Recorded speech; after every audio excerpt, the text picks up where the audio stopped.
어제까지 내렸던 비가 좀 마무리가 되는 것 같습니다. 비가 좀 마무리가 되면 이런 좀 날씨도 좀 화창해지고 또 아울러 우리 건강도 좀 더 회복되지 않을까 생각합니다. 건강하고 활기 있는 신앙생활 하기를 주의 이름으로 축원합니다. 예전에 새생명 축제를 했는데 새생명 축제를 하고 이제 목사님께서 다 이제 오신 새생명들, 새신자들 이제 이렇게 세워서 영접 기도를 했어요. 우리가 알고 있는 그 영접 기도를 했습니다. 그리고 그 예배가 딱 끝나고 그 새생명 초청을 받은 사람이 나가면서 그 사람에게 뭐라고 말했냐면, 나는 이제 구원 받았으니까 내일부터 이제 교회 안 와도 되죠? 이러는 거예요. 나는 이제 구원 받았으니까 내일부터 교회 안 와도 되는 거 아니냐? 이런 말을 할 때는 그 사람이 이걸 아는 사람이에요. 모르는 사람은 절대 이렇게 얘기하지 않습니다. 가족 중에 누가 교회를 다녔거나 뭐 그런 사람인 거예요. 이미 내가 구원을 받았는데 내가 피곤하게 예배하고 또 봉사하고 헌신할 이유가 있겠느냐? 난 구원 받았으니까 이제 나는 자유롭게 살다가 마지막에 천국 가면은 정말 인생이 완전하게 완벽하게 끝나는 게 아니냐? 그 말을 듣고 그 집사님이 그러셨던 거예요. 그게 그 말이 아니지 않느냐? 그게 그 말이 아닌데, 뭔가 제 자신도 그거를 뭔가 이렇게 표현해주고 그 사람의 말이 잘못되었다라는 것을 얘기해주고 싶은데 자기도 그 말에 선뜻 대답을 못하는 겁니다. 그리고 약간 설득된 거예요. 약간 설득돼서 이걸 뭐 말로 표현하지 못하는 그런 겁니다. 함께 읽은 이 말씀은 특별히 이제 그 땅으로 가라라는 이 메시지, 그러니까 하나님께서 약속하신 그 땅으로 가라라는 그 메시지입니다. 그리고 이미 이제 여호수아와 그 백성들은 그 땅에 도착을 했어요. 그리고 그 땅에 도착한 순간 어떻게 됐습니까? 이제 그 약속은 끝나는 거예요. 그리고 나서 이들의 신앙생활은 어떻게 될 것이냐라는 질문으로 돌아올 수 있습니다. 그렇잖아요. 우리가 무엇인가 이루고 소망하는 것들을 간절히 바라고 기대할 때는 그렇게 마음을 품고 있다가 그것을 딱 이루면 어떻게 됩니까? 이제 끝났으니까. 그렇죠. 교회도 열심히 교회를 다니는 분들이 좋은 동기를 가지고 하나님을 섬기고 기쁨으로 섬기기 위해서 다니기도 하지만 어떤 분들은 해결되고 싶은 어떤 그런 기도 제목들이 있어서 다니거든요. 근데 그것이 딱 이루어졌다. 그럼 그때부터는 신앙이 나태하게 되는 거예요. 지금 마찬가지로 여호수아가 지금 그 두 번째, 이제 그 땅으로 가라라는 이 두 번째 제목을 가지고 말씀을 나눌 텐데, 특별히 이제 이들이 가나안 땅에 도착을 했어요. 그러니까 했으므로 그 약속은 실제적으로 끝난 거거든요. 마찬가지로 하나님께서 우리에게 구원을 약속해 주셨는데 이제 구원을 약속받은 우리가 어떻게 살아가야 하는가에 대한 구체적인 내용은 솔직히 다들 좀 그렇습니다. 뭐 대한민국 사람이야 워낙 건강하고 또 부지런하고 이러다 보니까, 또 배우려고 하는 학구열이 워낙 뛰어난 사람들이다 보니까 교회 다니는 것도 그렇게 뭔가 배우고 열심히 해야 된다라는 이것이 몸에 배어 있지만, 사실 이걸 좀 앞서 처음에 이야기했듯이 그렇게 대부분 누구도 그게 쉽게 이렇게 대답하기가 좀 어려운 게 사실이에요. 함께 읽은 말씀을 통해서 우리는 어떻게 신앙생활을 하며 또 어떻게 이 신앙생활의 하루하루들을 차곡차곡 채워가야 하는가, 그리고 하나님이 이 여호수아를 통해서 원하시는 것이 무엇이며 현재 지금 살고 있는 나에게 원하는 것이 무엇인지를 좀 함께 말씀을 통해서 은혜를 나누려고 합니다. 지난주 내용은 무엇이었습니까? 여호수아가 이제 그 마침내 그 땅에 들어가기 전에 하나님께 받아 확신한 것들 세 가지가 있었어요. 무엇이었죠? 거처를 옮기는 신앙이라고 해서 노예여서 주인으로, 주인에서 그다음에 사명으로 이어지는 이 세 가지의 거처가 옮겨지게 되면서 그저 주인으로서 살아가는 삶이 아니라 사명을 이루는 삶으로 살아야 된다는 것을 우리는 확인했어요. 두 번째는 무엇입니까? 강을 건너는 신앙이라고 해서 이스라엘 백성들이 강을 크게 두 번 건너잖아요. 강을 건넌다는 것은 이제 과거의 삶이 단절됐다는 뜻이에요. 과거의 자기 자신으로 돌아가지 않겠다라는 결단이 담겨 있는 겁니다. 그래서 두 번 건너잖아요. 그래서 한 번은 홍해고 두 번째는 요단강입니다. 그래서 지금 요단강을 건너면서 이제 광야의 삶을 청산했다는 뜻이에요. 그리고 마지막 세 번째는 거기서 끝이 아니라 더 좋은 하나님의 나라를 사모하는 신앙생활로 바뀌게 되는 겁니다. 이것이 여호수아에게 주셨던 말씀이고 우리가 또 함께 지난주에 받았던 은혜의 말씀이에요. 자, 그리고 이제 어떻게 그들이 살아가는 것인가, 그리고 그 약속은 어떻게 성취되며 그 뒤에 이어질 것인가에 대한 내용이 오늘입니다. 두 번째죠. 그 땅으로 가라. 두 번째 이어지는 설교죠. 그 첫 번째가 무엇이냐? 약속과 성취의 하나님입니다. 약속과 성취의 하나님이에요. 3절 말씀인데요. 우리 함께 한 목소리로 좀 읽어볼까요? 읽어봅시다. 시작. 내가 모세에게 말한 바와 같이 너희 발바닥으로 밟는 곳은 모두 내가 너희에게 주었노니. 아멘. 지금 이 3절을 통해서 여호수아에게 말씀하는 거예요. 내가 모세에게 말한 바와 같이, 그러니까 이전 지도자죠. 모세에게 이미 말을 했다. 그리고 너희가 발바닥으로 밟는 모든 것을 어떻게? 너희에게 주겠다. 하나님은 이렇게 여호수아에게 다시 한번 약속을 재확인하는 거예요. 이미 그 약속을 했던 그때는 언제였을까요? 하나님은 언제 이 약속을 주셨을까요? 우리가 너무 잘 알고 있었지, 아브라함 때부터 줬습니다. 아브라함 때부터 하나님은 이 약속을 하셨거든요. 우리가 너무 많이 들어서 알고 있는 거, 너는 너의 고향과 친척과 아비의 집을 떠나서 내가 너에게 보여줄 그 땅으로 가라. 창세기 12장 1절부터 3절에 나오는 거예요. 그러니까 창세기 12장에 이야기했던 그 약속을 하나님은 지금 여호수아에게 이루겠다는 거예요.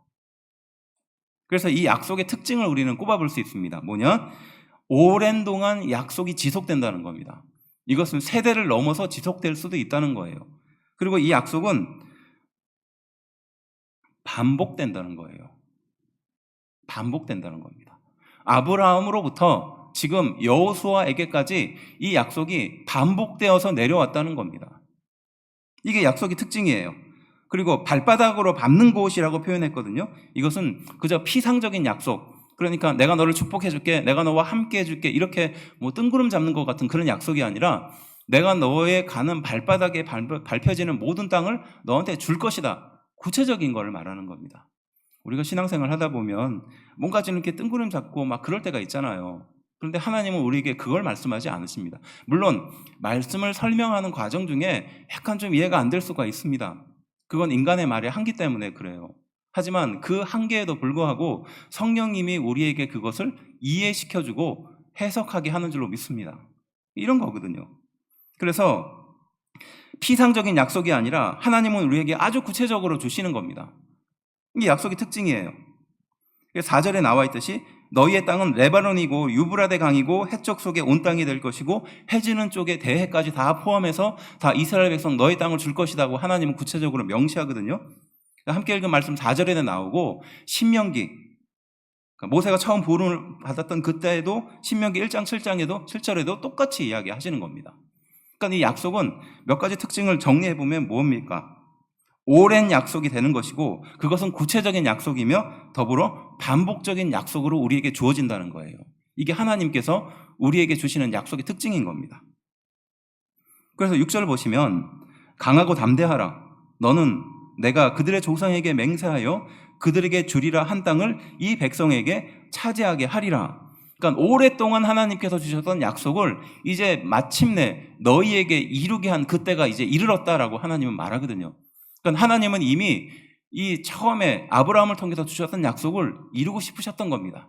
그리고 그것이 마침내 수백 년이라는 시간이 흘러서 지금 마침내 여호수아가 그 요단강을 건너는 그때 그 약속을 이루게 되었다라고 말하는 거예요. 약속을 이루어지는 세대가 얼마나 축복을 많이 받은 세대입니까? 한국의 역사를 보면, 대한민국의 그 기독교 역사를 보면 초창기에 얼마나 고난이 많았어요. 괴로움이 많았습니까? 교회를 다니는 것 그 자체가 굉장한 고통이지 않았습니까? 순교를 각오하고 신앙생활을 해야 되는 그 시대를 지났어요. 하지만 그럼에도 하나님은 그 시대에 그 믿음의 조상들을 통해서 약속하셨습니다. 내가 너를 통해서 대한민국을 회복시켜 줄 것이다. 그리고 대한민국을 믿음의 땅으로 만들어 줄 것이다. 하나님은 그렇게 약속하신 줄로 믿습니다. 물론 그들의 눈에는 보이지 않았어요. 하지만 세대를 거듭하면서 하나님은 그 약속을 이루어 주신 줄로 믿습니다. 그리고 그 약속은 끝나지 않았어요. 우리에게도 동일하게 그 약속은 이루어 간다는 사실이에요. 말씀드렸듯이 오랜 약속이고 구체적인 약속이며 반복적인 약속이라는 사실이에요. 그래서 이 약속은 우리가 항상 기억해야 합니다. 이러한 특징들을 갖고 있다는 것을. 그래서 이 특징의 약속들을 우리가 신앙에서 확인하기 위해서는 약속의 연습이 필요한 겁니다. 연습이 필요한 거예요. 아브라함으로부터 하나님은 처음 내가 너를 책임지고 내가 너에게 거룩한 땅으로 불러주겠다라고 약속하셨어요. 그럼 하나님이 이렇게 말만 하셨을까요? 아니거든요. 우리가 말씀을 통해서 확인했듯이 아브라함은 끊임없이 반항합니다. 자기가 하고 싶은 대로 하려고 해요. 불순종합니다. 그렇지만 하나님은 어떻게 하죠? 그를 다시 순종할 수 있는 길로 이끌어 가잖아요. 실패를 통해서. 반복적인 죄악을 발견함을 통해서 확인시키거든요. 그러면서 아브라함은 하나님의 약속은 살아있구나 이것을 깨닫고 그 약속을 후대에게 전달하는 겁니다. 그리고 후대에 전달한 그 사람은 또 그렇게 뜬구름 잡는 기도로 끝날까요? 약속으로 끝날까요? 아니거든요. 또 그 세대의 그 사람을 통해서 하나님은 또 역사하세요. 그리고 변함없는 약속을 반복시키는 거예요. 그 약속이 지금까지 이어온 줄로 믿습니다. 그래서 아버지의 하나님이 나의 하나님이 된다는 것이 그런 의미예요. 나의 부모님이 믿었던 그 열렬한 그 신앙을 나도 갖기를 원한다. 그것을 나도 알게 해달라고 말하는 기도가 바로 그러한 기도입니다. 여러분들이 알고 있는 그 살아계신 하나님에 대한 믿음을 여러분들의 자녀에게도 넘겨주어야 할 이유가 여기 있는 거예요. 그것을 위해서 할 수 있는 최선의 방법은 여러분들이 하나님의 약속대로 믿음대로 사는 거예요. 그것을 자녀에게 보여주는 겁니다. 그래서 우리는 우리의 삶을 통해서 하나님의 약속이 끊임없이 반복되고 있습니다. 그리고 결국 그것은 반복을 통해서 승리로 접근하고 있는 거예요. 이스라엘 백성들은 아브라함이 처음에 내디뎠던 그 발걸음이 아무런 의미 없어 보일 수도 있지만 그저 한 가족의 가장이 내디뎠던 발걸음이고 결단이었지만 그 발걸음을 통해서 수많은 민족이 결국 하나님의 은혜로 돌아오는, 승리로 돌아오는 것이었다는 사실이에요. 우리는 그 큰 역사 속에서 쓰임받는 사람들인 줄로 믿습니다. 그래서 훈련하는 것이고요. 그리고 그것을 통해서 성숙하는 것입니다. 그냥 내가 믿음으로 잘 살고 내 인생이 끝나는 것이 아니라 그 다음의 약속으로 이어지는 이러한 능력을 갖고 있다는 것이에요. 그래서 우리는 약속을 연습할 수 있어야 됩니다. 하나님이 나에게 주신 그 약속을 나의 삶의 현장을 통해서 연습하고 훈련할 필요가 있는 거예요. 그래서 이것은 반복됩니다. 저는요, 제가 이 이야기를 하기가 참 그렇지만 이게 정말로 강렬한 깨달음이기 때문에 이 주제에 관련돼서는 항상 이야기하는데요. 제가 20대 때 군대를 가지 않았습니까? 뭐 다 가는 거잖아요. 군대를 갔는데 몰린군번으로 간 거예요. 동기들이 18명, 한 달 위 선배가 21명, 그 한 달 위가 11명. 그러니까 군부대 전체에서 몰린 군번이 6개월에 몰렸는데 절반 이상인 거예요. 뭐 이해가 잘 안 되는 우리 여성 성도들이 있다면 오늘 남편 손을 붙잡고 이를 악물면서 짧게 군대 얘기를 좀 해달라고 한번 해보십시오. 그럼 이게 뭐 어떤 의미인지 알게 돼요. 들어갔더니 다 이등병이에요. 그리고 병장은 몇 명밖에 없어요. 중간이 텅 비어버렸습니다. 그러니까 모르는 아이들끼리 모여서 군부대가 돌아가야 되는 거예요. 그리고 아는 사람은 소수예요. 그리고 알다시피 이 사람은 빨리 이제 제대를 하는 거잖아요. 이 기이한 현상들이 발생합니다. 그러니까 이 한 달 차이가 마치 1년 차이가 나는 것처럼 굉장한 경험의 차이가 생기고요. 그리고 이 사람들은 말년까지 고생하면서 끝날 수밖에 없어요. 제가 병장이 되었을 때 부대의 3분의 2가 병장이었어요. 그러니까 뭐 제대로 돌아가지 않아요. 엉망인 겁니다. 하지만 노하우는 많이 쌓여 있죠. 근데 다 노는 것 같은데 훈련하면 제대로 다 해요. 다 경험이 있으니까. 근데 마지막 날까지 고생하면서 끝나야 될 그런 상황인 거예요. 하지만 마지막 순간에 영광을 몰아서 주더라고요. 이게 참 이상합니다. 근데 그 과정까지는 굉장히 어려워요. 하지만 그 정점을 지나고 나서는 하나님이 쏟아부어 주신 어떤 은혜 같은 것들이 있거든요. 그래서 그 별거 아니지만 이 몰린 군번이라는 것을 그 2년 반을 하면서 이게 이런 거구나 간접적으로 깨달은 거예요. 그래서 신앙생활은 끝까지 기다리고 인내해야 되는구나. 열매가 맺힐 때까지 간절히 구해야 되는구나. 희망을 잃지 않아야 하는구나. 이런 것들을 마음속에 새기게 됐거든요. 그리고 이제 제대를 하고 사회를 돌아보는데 지금 우리가 살아가는 세대가 그거랑 똑같은 거예요. 지금 여러분들과 저희가 그런 시대를 살아가고 있어요. 지금 소위 말해서 70년대생, 80년대생, 이제 90년대생이 몰려 있거든요. 이 세대들이 이제 앞으로 20, 30년 동안 계속 은퇴를 할 겁니다. 그러면 과거의 선배들이 누렸던 그 영광은 이제 누리지 못할 거예요. 그리고 참 안타깝지만 주님 부르실 때까지 열심히 일해야 되는 세대가 될 수밖에 없는 거예요. 안 그렇습니까? 요즘 그렇잖아요. 사회 분위기가 예전처럼 65세 은퇴 이제 없어졌습니다. 이제 그것도 이제 폐지할 거라는 거예요. 은퇴라는 말도 이제 없어질 거라는 이야기들이 지금 종종 들려와요. 이게 뭡니까? 그런 세대를 살아가고 있다는 거예요. 저는 그런 짧은 경험을 통해서 하나님이 이런 것들을 경험하게 해주시는 거예요. 그리고 그것을 연습이라고 생각하는 겁니다. 그러면 무엇을 해야 될까요? 우리가 하나님 부르실 때까지 진짜 마지막까지 열심히 해야 되는 세대구나.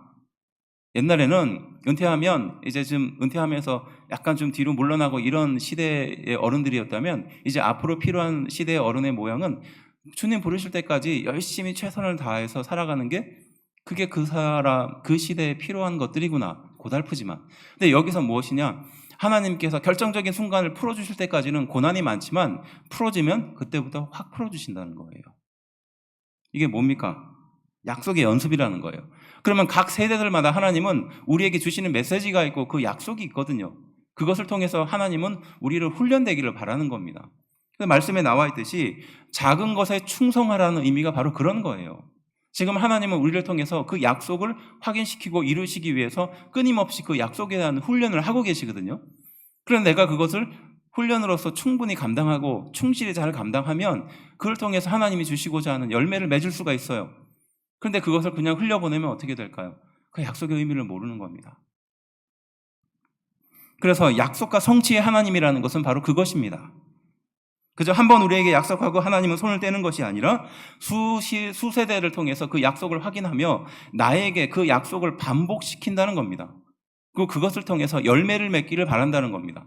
거기서 끝이 아니라 그것을 다음 세대에 넘겨주기를 바란다는 겁니다.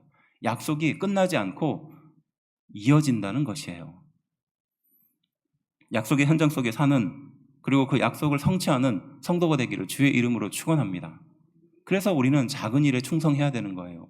별거 아닌 것처럼 보이는 일에 우리는 최선을 다해야 될 이유가 바로 거기에 있는 겁니다. 하나님은 그것을 통해서 약속을 훈련시키고요. 우리에게 이루어 가시기 때문인 줄로 믿습니다. 두 번째는요. 믿음과 순종의 하나님입니다. 믿음과 순종의 하나님이에요. 3절 말씀인데요. 앞에 자막을 좀 띄워주세요. 이 자막을 좀 띄워서 보면서 우리를 좀 봅시다. 모두 내가 너희에게 주었노니라고 말하죠. 그렇죠? 그리고 4절 이 백성에게 차지하게 하리라. 그렇죠? 자, 이 구절을 읽었지만 이 구절에 무슨 문제가 있습니까? 라고 물어볼 수 있죠. 근데 가만히 보면 문제가 좀 있는 구절이에요. 뭐냐? 이미 너에게 줬다는 거죠. 이미 줬습니다. 그런데 앞으로 차지하게 할 것이라는 거예요. 이게 좀 말이 이상하지 않습니까? 굳이 비유를 하면 이거예요. 이미 10만 원을 너에게 줬다는 겁니다. 그렇죠? 그런데 이게 끝이 아니라 그런데 앞으로 10만 원을 줄 것이라는 거예요. 자, 이게 맞는 말일까요? 이상한 말이죠. 10만 원을 주었다면 내 손에 10만 원이 쥐어져 있어야 돼요. 그런데 그게 아닌 거예요. 앞으로 너희에게 10만 원을 줄 것이라는 겁니다. 지금 여호수아에게 이 두 가지 상반된 말을 동시에 하고 있어요. 이미 그 땅은 내 땅이 됐다라고 말하고 있고 또 동시에 그 땅을 너에게 줄 것이다라고 같이 말하고 있어요. 이게 왜 이런 오해들이 생기느냐 하면요. 이 한국어에 있어서 시제 표현의 오해입니다. 한국은요. 과거에 내가 이번에 설날에 가서 용돈을 10만 원 받았어. 그러면 10만 원 받은 거죠. 그러면 물어볼 수 있잖아요. 그 10만 원 어디 있어? 그렇죠? 그리고 그 10만 원 앞으로 어떻게 쓸 거야? 두 번을 더 물어봐야 되잖아요. 근데 이 외국인들이 사용하는 이 여기에는 우리가 영어를 배웠듯이 12가지 시제가 동시에 포함되어 있거든요. 그리고 내가 돈을 받았는지, 그리고 현재 갖고 있는지, 그리고 미래까지 가질 것인지 이 세 가지를 동시에 표현할 수 있어야 되는 겁니다. 그래서 12시제, 머리를 복잡하게 했던 그 시제가 이거거든요. 10만 원을 과거에 받았고 현재 소유하고 있으며 미래에도 소유할 것이다 라는 것을 시제로서 표현해야 되는 겁니다. 이런 오해 때문에 생긴 거예요. 그래서 이 구절을 보면요. 모두 내가 너희에게 주었노니 라는 것은 완료형입니다. 끝난 거예요. 이미 내가 너희에게 줬다라고 하나님은 말씀하십니다. 그런데 이 백성에게 차지하게 하리라 라는 것은 아직 미완료, 미래를 봐서 아직 정리가 안 돼요. 아직 너에게 주어지지 않은 것을 동시에 말하고 있어요. 자, 이제 두 번째 내용을 한번 자막을 보여주세요. 모두 내가 너희에게 주었노니. 이게 소위 말해서 완료입니다. 이미 줬다는 거예요. 이런 사람들에게는 하나님은 무엇을 요구하실까? 믿음을 요구하는 거예요. 이미 내가 너에게 주지 않았느냐? 그것을 아멘으로 받는 믿음이 필요한 거예요. 그래서 이것을 이미라고 표현합니다. 올레디라고 표현하죠. 그리고 이 백성에게 차지하게 하리라 라는 것은 아직 미완료예요. 미래에 일어날 일이에요. 그래서 이런 사람들에게는 무엇을 요구하십니까? 순종을 요구하는 거예요. 그래서 난 예시예요. 갑자기 영어 공부하는 것 같아서. 이미 너희에게 주어졌다. 그리고 이제 그것을 너희에게 줄 것이다. 올레디와 난 예시라는 이 상반되는 말이 같이 등장하는 겁니다. 근데 이게 성경에 구약부터 신약까지 쭉 이어져 있습니다. 이게 하나님의 약속의 특징인 거예요. 그래서 이 구절을 잘 띄워놓고 계속 제가 설명하겠습니다. 이게 already and not yet이라고 이게 소위 말해서 신학적인 용어 수거 같은 건데요. 이게 오스카 쿨만이라는 독일 신학자가 물론 그 사람이 막 전적으로 주창했다 이건 아닙니다. 성경의 내용들을 쭉 읽어보고 하나님의 약속을 읽어보니까 하나님의 약속에 어떤 공통적인 특징이 있더라. 그것은 하나님이 이미 그들에게 약속을 주시고 완전하게 이루었다라고 말씀하신과 동시에 미래에 이루어 갈 것이다라는 걸 동시에 말한다는 거예요. 그래서 이것을 설명하면 이렇게 하는 겁니다. 이미 하나님은 그에게 그 땅을 주었다고 선언하시면서도 그 백성이 실제로 그것을 소유하는 과정을 통해서 믿음과 순종을 통해서 이미 주셨지만 아직 완전하게 이루어지지 않는 그런 상태로 약속을 주신다는 겁니다. 자, 이해가 되실까요? 이해가 되셨으리라 믿습니다. 하나님은 그런 방식으로 약속을 한다는 거예요. 우리에게 내가 너에게 축복을 주었다라고 이미 말씀하시고 완료죠. 그렇지만 하나님은 앞으로의 인생을 통해서 그것을 주실 것이다 라고 동시에 말하는 거예요. 그래서 앞에 부분은 믿음이 필요한 겁니다. 하나님이 나에게 주신 축복을 믿음으로 받아들이는 거죠. 그리고 앞으로 그 축복을 이루어가기 위해서 무엇을 이루어야 된다? 순종을 해야 되는 겁니다. 그래서 믿음과 순종이 이 약속에 같이 담겨 있는 거예요. 하나님이 나의 가정을 통해서 축복해 주심을 믿습니다. 그렇죠? 그럼 우리는 그것을 믿음으로 받아들여요. 그렇지만 현실을 보면 가정이 엉망인 거예요. 남편도 교회를 다니지 않아요. 자녀도 교회를 다니지 않습니다. 나도 별로 믿음으로 사는 것 같지 않아요. 그럴 때 우리는 어떻게 해야 됩니까? 매일매일을 하나님께서 믿음의 가정을 주신 것을 믿으며 순종하며 한 걸음 한 걸음을 나아가야 되는 겁니다. 이게 믿음과 순종이 동시에 공존하는 하나님의 약속의 방식이거든요. 그래서 이 신학자가 이렇게 어렵지만 이해하지 못하겠지만 이렇게 설명하는 거예요. 근데 여기서 핵심이 뭐냐? 이미 주었다는 것과 이미 너에게 이루어간 것 사이에는 뭐가 생길까요? 갭이 생기잖아요. 이것을 긴장이라고 표현하는 거예요. 긴장이라고 표현하는 겁니다. 그러니까 하나님이 나에게 이걸 주시는 거예요. 큰 땅을 주시겠다고 약속했습니다. 그러면 우리는 그것을 아멘으로 받죠. 우리에게 이루어진 거예요, 이미. 하지만 현실은 그렇지 않아요. 그렇지만 그 땅을 이루어가기 위해서 하나님은 하나씩 하나씩 우리 인생을 준비하고 만들어 가신다는 거예요. 그리고 그것을 하기 위해서 무엇이 필요하다? 순종이 필요한 겁니다. 그래서 그 간격을 긴장구조라고 표현하는 거예요. 그래서 우리는 이미 승리했고 우리는 이미 성공했고 우리는 그 땅을 이미 얻었으며 승리했다는 것을 우리에게 선포하는 줄로 믿습니다. 그것은 내가 선포하는 게 아니라 하나님의 나의 모습을 보면서 선포하신 계획이에요. 그래서 우리는 이제 긴장만 남은 거예요. 이루어지지 않은 그 모습과 이제 하나님이 이미 이루신 그 모습 사이에 아직 그 빈 공간, 긴장만 남아있을 뿐이다라는 겁니다. 승리는 이미 우리에게 주어졌다. 이렇게 성경은 우리에게 선포하고 있는 거예요. 그래서 여호수아에게 이미 그 땅을 주셨고 그리고 그 땅을 얻기 위해서 너희는 이제 치열한 순종의 싸움을 해야 된다라고 하나님은 동시에 말하고 있는 줄로 믿습니다. 그래서 우리가 하나님께 받은 그 약속을 믿는 과정이 필요하고요. 그 약속을 구체적으로 내 삶에서 이루어가는 순종의 과정이 필요한 거예요.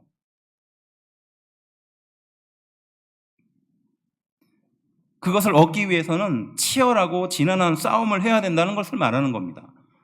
매일매일 자신을 치고 자신의 생각이 굴복되고 십자가 앞에 엎드리는 그 과정을 하루하루 빼지 않고 매일매일 해야 된다는 거예요. 그러면 결국 그 약속은 너희를 통해서 이루어진다는 겁니다. 하나님이 이루게 해 주신다는 것이에요.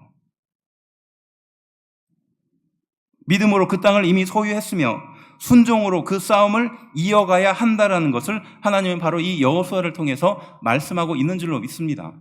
그래서 우리는 신앙으로 바라봐야 된다, 믿음으로 봐야 된다는 것이 그거예요. 변하지 않는 그 대상을 보면서 그 대상을 향하여 하나님이 믿음을 갖고 계신다는 것을 우리는 확신해야 됩니다. 집에 가보면 또 주변의 환경을 보면 변할 것 같지 않아요. 그런데 하나님은 그 사람을 책임진다고 약속해 주셨습니다. 그래서 그 사람을 향한 믿음을 갖는 거예요. 그리고 매일매일 내 앞에 있는 그 과제들을 해결하면서 하나님의 뜻대로 순종하는 과정을 겪는 겁니다. 그리고 결국 어떻게 될까요? 그 사람이 믿음으로 사는 거예요. 능력으로 변화되는 것입니다. 이미 나에게 주신 그 약속을 내가 믿음과 순종으로 책임을 다하고 있는가? 이것이 바로 현대를 살고 있는 그리스도인들이 스스로에게 물어야 될 질문이라는 겁니다. 하나님은 나에게, 또 우리 성도들에게, 또 우리 교회에게 약속해 주신 줄로 믿습니다. 그것은 뚜렷해요. 변하지 않으십니다. 그리고 우리 성도들은 그것을 믿음으로 받아들이고 현재 우리의 현실에 그것을 순종으로 이루어 나아가야 하는 것입니다. 그래서 우리는 우리 자신을 치고 우리의 생각을 꺾고 하나님의 은혜 앞에 나아가는 과정을 매일 하루도 빼지 않고 해야 될 이유가 여기 있는 겁니다. 그리고 그렇게 순종하는 사람에게 결국 그 열매를 주실 것이다라고 약속하고 있는 것이에요.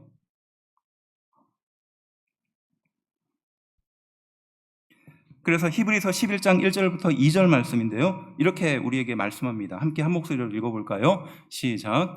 믿음은 바라는 것들의 실상이요 보이지 않는 것들의 증거니 선진들이 이로써 증거를 얻었느니라. 그러니까 이미 너희의 선배들이 이렇게 믿음으로 살고 믿음의 약속을 받아들이는 걸 통해서 이미 다 증거를 보지 않았느냐? 이렇게 믿음을 강조하고 있는 겁니다. 하나님이 나에게 주신 그 약속을 믿고 받아들이라는 것이죠. 이 믿음에 대한 요구입니다. 그리고 히브리서 4장 8절부터 10절까지 말씀인데요. 우리 함께 한 목소리를 좀 읽어볼까요? 시작. 만일 여호수아가 그들에게 안식을 주었더라면 그 후에 다른 날을 말씀하지 아니하셨으리라. 그런즉 안식할 때가 하나님의 백성에게 남아있도다. 그러므로 우리가 저 안식에 들어가기를 힘쓸지니 이는 누구든지 저 순종하지 아니하는 본에 빠지지 않게 하려 함이라. 그래서 바로 여호수아에게 하나님은 약속을 하셨고 믿음의 본을 보여주었고 여호수아는 그것을 통해서 순종의 과정을 거쳐 가나안 땅에 들어가서 성취했다는 겁니다. 그리고 그게 끝이 아니라 현재 우리에게까지 이어져서 바로 예수님이 바로 이 여호수아의 모범으로 오셨다는 뜻입니다. 그래서 예수님의 손을 붙잡고 성령님의 인도하심 속에서 바로 그 순종의 삶을 살아야 한다라고 말하는 거예요. 여호수아가 이미 이뤘듯이 지금 현재 너희의 삶도 예수님을 통해서 그것을 이루라라는 말씀인 줄로 믿습니다. 여호수아가 가나안 땅을 기업으로 얻었지만 그것은 궁극적인 안식이 아니라는 거예요. 여호수아가 받은 안식은 예수 그리스도를 통해서 참된 안식을 예로서 보여주는 것이다. 이렇게 설명하고 있거든요. 그래서 우리는 예수님의 믿음과 순종의 길을 따라가야 한다는 것이에요. 예수님이 하나님의 약속을 믿고 또 그 십자가의 순종함으로 우리에게 죄사함을 주셨던 그 사실을 우리는 믿고 따라가야 한다는 말씀입니다. 그리고 예수님의 십자가의 승리가 그냥 끝이 아니라 2000년 전의 사건이 아니라 지금 현재 나에게 있어서 결정적인 사건이 된다는 겁니다. 그래서 그 십자가의 사건을 내가 품음으로 내가 죽고 내 생각이 사라지고 십자가 앞에 엎드리는 과정을 겪는 거예요. 그리고 결국 마지막 순간, 구원의 그 마지막 순간, 천국에 오는 그 순간, 종말의 그 순간에 최종 승리를 우리는 얻게 된다는 것이에요. 그리고 이것은 누구를 통해서? 성령의 인도하심을 통해서 매일매일 나와 함께 교훈하시며 이끌어 가겠다라는 약속을 해주고 계시는 줄로 믿습니다. 그래서 우리의 신앙생활은 최후의 승리를 바라보면서 현재 그 자신의 삶을 지난한 싸움을 매일매일 하는 거예요. 그래서 바울이 이렇게 말했습니다. 우리 함께 한 목소리를 좀 읽어볼까요? 읽어봅시다. 시작. 내가 이미 얻었다 함도 아니요 온전히 이루었다 함도 아니라 오직 내가 그리스도 예수께 잡힌 바 된 그것을 잡으려고 달려가노라. 형제들아, 나는 아직 내가 잡은 줄로 여기지 아니하고 오직 한 일, 즉 뒤에 있는 것은 잊어버리고 그 앞에 있는 것을 잡으려고 표대를 향하여 그리스도 예수 안에서 하나님이 위에서 부르신 부름의 상을 위하여 달려가노라. 사도 바울의 고백이죠. 그는 이미 구원을 얻었습니다. 하나님께 확신을 얻었어요. 그럼에도 불구하고 그의 평생을 통해서 표대를 향하여 달려가는 삶을 살고 있다라고 이렇게 고백하지 않습니까? 예수님이 그 길을 가셨으니 자신도 믿음과 순종의 길을 가겠다는 거예요. 예수님이 십자가에서 승리하셨으니 그 마지막 승리의 십자가를 붙들고 가겠다는 겁니다. 성령의 인도하심으로 그 표대를 바라보며 끝까지 그것을 이루어내겠다라는 이 결의에 찬 의지가 담겨 있는 말씀인 것이에요. 예수님 안에서 이미 시작된 하나님의 나라, 예수님 안에서 이미 시작된 하나님의 나라가 나와 함께하고 있습니다. 그리고 그 나라를 우리는 누려야 될 의무와 책임이 있어요. 약속은 실제 나의 것으로 소유할 수 있어야 합니다. 바로 바라는 바를 믿음으로 얻어 누리는가를 우리에게 묻고 있는 겁니다. 하나님의 약속이 나에게 지금 이루어지고 있는가? 나의 작은 삶의 실천을 통해서 연습이 되어가고 있는가? 순종을 통해서 그것이 확실히 정리가 되어가고 있는가? 바로 그런 인생에게 하나님은 약속을 이루어 가시는 줄로 믿습니다. 이것이 기적의 인생이 아니겠습니까? 이것이 능력의 인생이 아니겠습니까? 교회 성도들을 바라보면 참으로 은혜가 되고 참 능력이 되는 분들이 있어요. 하지만 한편으로는 교회에 나오지 않는 그 성도들의 모습도 있게 마련입니다.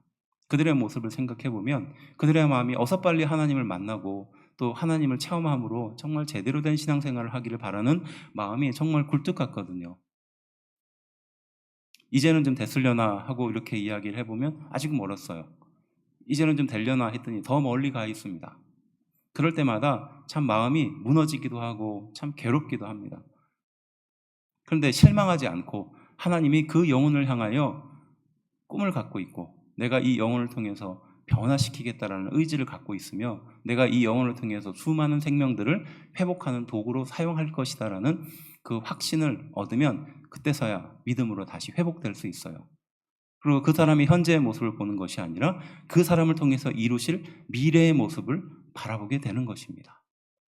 그래서 작은 것이지만 그 사람을 위해서 기도하게 되는 거고 그 사람이 그 환경과 여건에 하나님을 만나도록 또 그 여건을 순종하도록 기도하게 되는 것이에요. 결국은 하나님이 다 만들어 가십니다. 그리고 결국은 하나님이 다 승리하게 하십니다.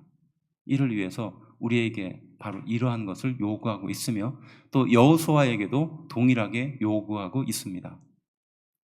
하나님의 말씀을 따라서 최종 승리를 얻는 성도가 되기를 주의 이름으로 축원합니다. 현재의 삶에서 순종하십시오. 그리고 나에게 주신 그 말씀을 믿음으로 받아들이십시오. 하나님은 여러분들의 인생을 통해서 그것을 이루어 가기를 강력히 원하십니다. 기도하겠습니다.